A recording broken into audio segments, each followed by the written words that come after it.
Welcome back to Squawk Box this morning. Bitcoin crossing the $70,000 mark for the first time on Friday this morning. It's now above $72,000. Joining us right now to talk Bitcoin is Michael Saylor, MicroStrategy Executive Chairman, an 8K out from the company this morning, revealing it just bought more than $800 million in Bitcoin. As of the end of last month, his company held about 200,000 Bitcoins. And Michael, I want to thank you for joining us. You have been early and courageous, and you continue to double down. I want to talk about where you think Bitcoin is, but also want to talk about how you think about MicroStrategy and your company as a proxy for Bitcoin now that ETFs are available to the public. Sure. Well, I think I'd start just with Bitcoin.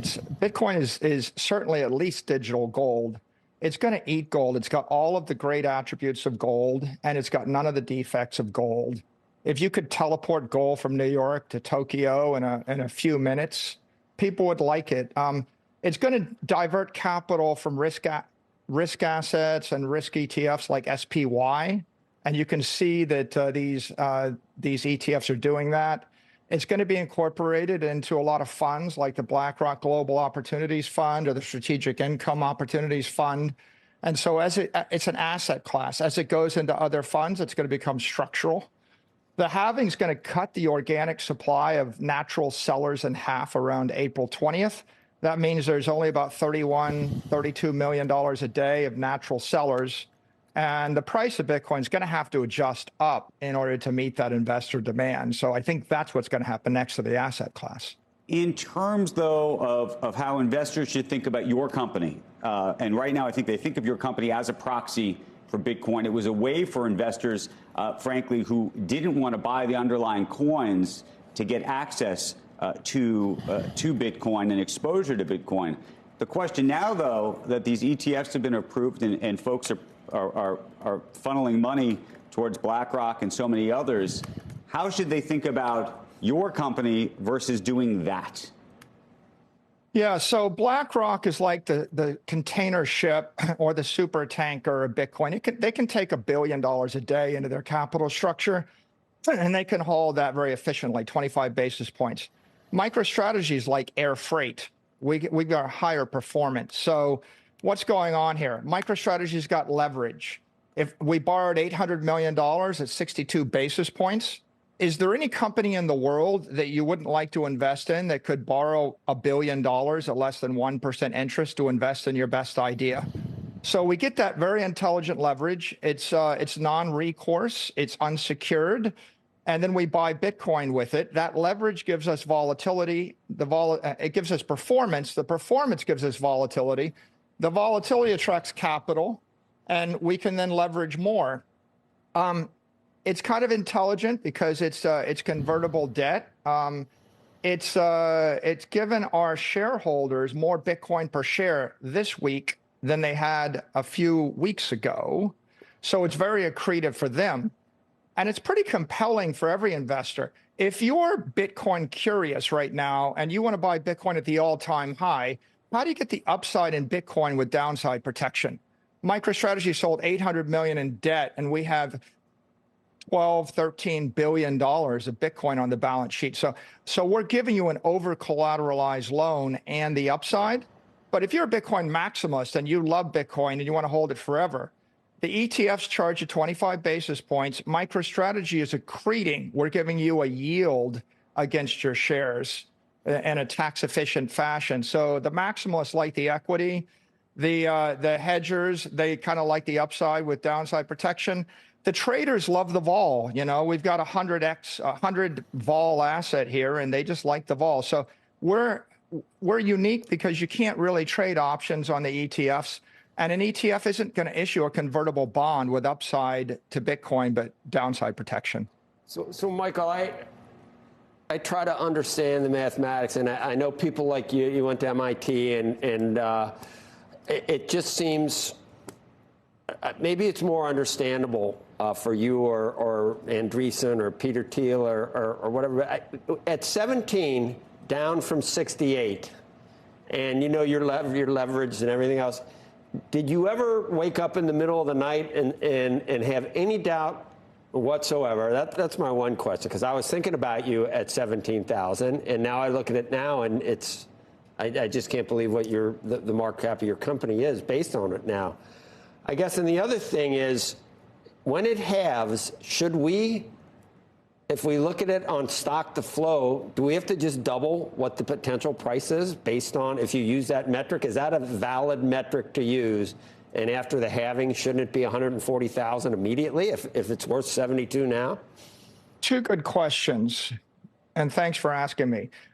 First, with regard to Bitcoin, no, there's no doubt in my mind Bitcoin was a better investment at 17,000 than it was at 65,000. I take the Warren Buffett view on this. Bitcoin's a superior investment to gold, equity, bonds, and real estate because it's digital. You can trade it 1 million times faster than conventional assets using a computer. It's available. Most other assets only trade less than 20% of the time. Bitcoin's trading 168 hours a week. We bought $800 million of Bitcoin, and a lot of it we bought over the weekend when all the conventional markets are closed.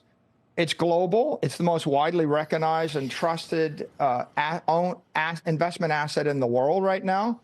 It's ethical because it's the king of all commodities. There's no issuer. There's no company. There's no country controlling it. And fundamentally, it's useful. Thousands of market makers can trade it all the time. Millions of companies can trade it. Billions of people. If you want to buy a house on Saturday in Africa, this is the way to do it. If you want to buy a car on Sunday morning, this is the way to do it. So it's a pretty great asset. It's the greatest of the assets, in my opinion. There's no second best asset. So I didn't have any question about it. We're just waiting for the rest of the world to realize how good it is. As for your second question, the halving, look, the selling in the market for the past month has been primarily bankruptcy estates that are liquidating GBTC at FTX or Genesis or the like.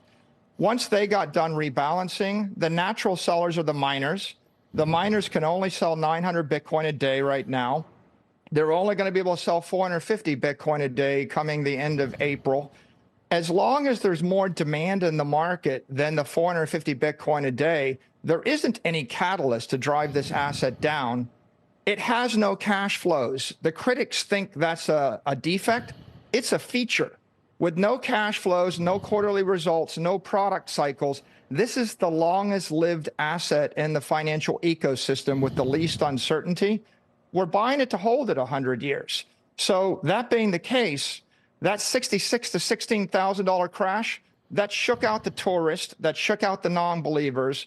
When it was 16,000, we were all ready to write it to zero. And that's what you'll find with the Bitcoin maximalists. So now we're writing it the other direction, and the protocol's working to everybody's benefit. There's just no reason why it shouldn't just keep adjusting up to find the marginal supply as the demand builds. Your market cap, Michael, is about $24 billion. You mentioned you got about $15 billion in Bitcoin on the balance sheet. So the substantial part of your market cap is now Bitcoin as opposed to your core software business. Does a software business exist solely so you can borrow off of that in order to buy Bitcoin? And how can we understand right now the health of your business as you undergo transition of customers to cloud-based software? We have now rebranded ourselves as a Bitcoin development company, think like a real estate development company. And certainly the substantial amount of our enterprise value is based on our unique ability to issue securities and to purchase Bitcoin with convertible debt, with equity and the like. And so we understand that. But the only reason we could make this transition is because the software business was healthy.